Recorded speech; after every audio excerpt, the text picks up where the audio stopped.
Dollars के smugglers और ज़ख़ीरा अंदोज़ों के खिलाफ एक्शन के अच्छे नताइज सामने आने लगे हैं। डॉलर की कीमत में एक माह में कम अरसे में 40 रुपए से ज़ायद की कमी हुई है और इस कमी के बाद पेट्रोल की कीमत में 1 अक्टूबर से 15 से 19 रुपए फी लीटर कमी आने का इम्कान है। डॉलर की कीमत में कमी के खुशगवार असरात इजनास मंडियों पर भी नजर आ रहे हैं।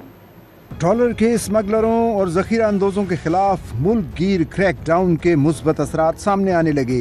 डॉलर की कीमत में एक माह से भी कम अरसे के दौरान 40 रुपए से जायद की कमी हो गई। ओपन मार्केट में डॉलर की कीमत 288 और इंटरबैंक में कदर 287 रुपए 47 पैसे पर आ गई। रुपए की कदर में बेहतरी के बाद पेट्रोल भी सस्ता होने का इम्कान है। 1 अक्टूबर को मौजूदा टैक्स की शरह और दीगर ओवरहेड्स की बुनियाद पर आइंदा जायजे में पेट्रोल की कीमत में 15 से 19 रुपए फी लीटर तक की कमी आ सकती है, क्योंकि इसकी आलमी कीमत में 2% कमी आई है, जो $101 फी बैरल से $99 फी बैरल पर आ गया है और डॉलर के मुकाबले में रुपए की कदर में तकरीबन 10 रुपए 50 पैसे का इजाफा भी हुआ है। डॉलर की कीमत में कमी के खुशगवार असरात अजनास मंडियों में भी नजर आ रहे हैं।